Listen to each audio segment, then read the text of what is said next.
Hi, everybody. It's our second episode of Story Time with Chris. Chris, with so much experience, I think you said 28 years now you have in industry experience. Love to sort of pick your brain on that. Yeah, right. Chris, so coming over to the fiduciary side as an RA, what's the biggest change that you sort of seen that you sort of blew your mind? Well, I mean, I think the first thing I'm trying to get my arms around is, the comparison between a standard financial broker advisor compared to what we do as an RIA. So obviously the broker is held to a suitability standard. It's really changed in my mind now that we're a fiduciary. It's such a more holistic, a bigger approach. And I guess the biggest change is I don't sell product anymore. The plan is our product at this point, and then everything else is evidence-based and giving the client the option, and then let them decide, what direction they want to go. When I'm making decisions for clients, and Lord knows I've made thousands of them over the course of the years, important decisions that affect someone's life. I mean, what's more important aside from someone's family than their money, their future, their retirement assets? So a thing that I've kind of always gotten through with is knowledge. Knowledge equals confidence, and confidence gives you the ability to make the best decision. If I give a client enough knowledge about a particular topic or event or a plan that they want to succeed with, most people are pretty smart. They can kind of make up their own decision. I'm not here to say this is my way or the highway. It's, let's look at your situation. There's 3 or 4 things that we can do to kind of conquer that situation, make it happen for you. But you got to tell me what's more comfortable for you. So if I give you enough information, enough knowledge, you're going to be able to make that decision.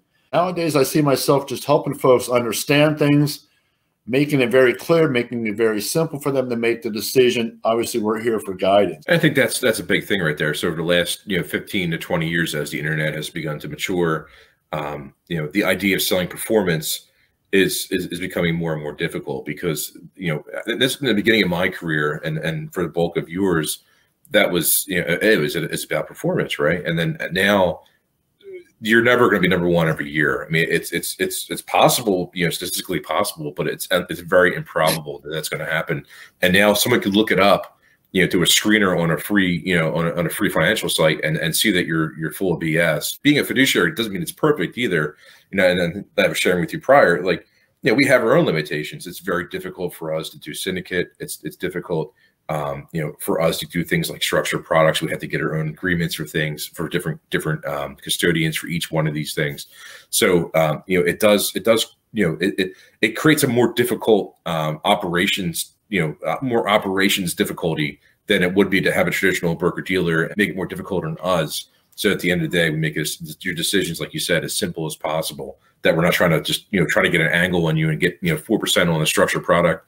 Because we've been in that. I mean, Chris, you and I have been in teams. I've been at a big merger, 10 years ago after the crisis, where, things were sold that probably shouldn't have, and that's the dark side of the industry. And what's your sort of takeaway on that?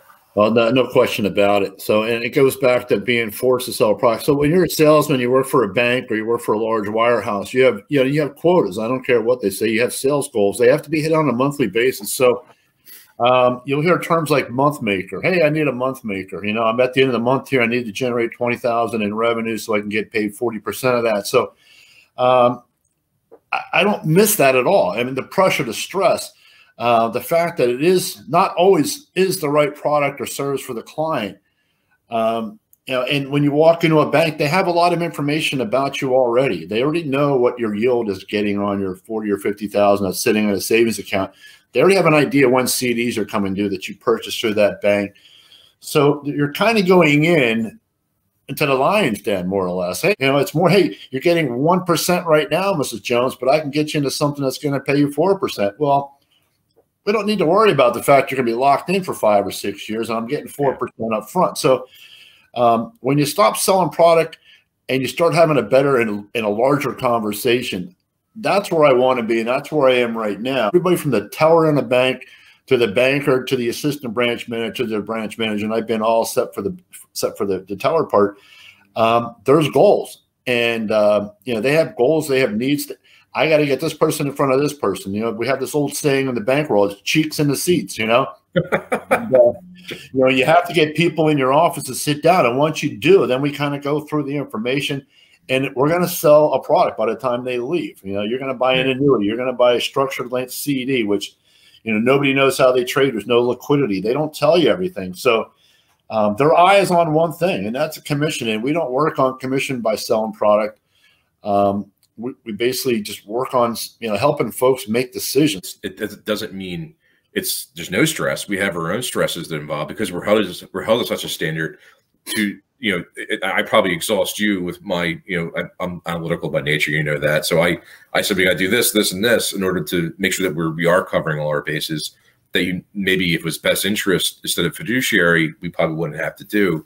But, you know, I think at the end of the day, you know, it's for a cause versus for stockholders, or, you know, like you said, put cheeks in the seat. That's just hysterical.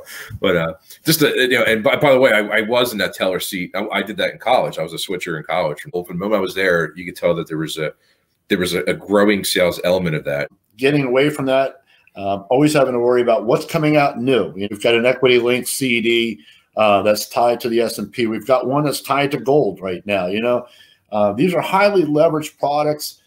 You don't see the commission, you don't see the fees, but try to sell one 2 days or a week after you bought it, and you're going to get 15% less, because there's no secondary market for these products. So you're actually, there's no liquidity. You're in it. You're going to be in it until the term.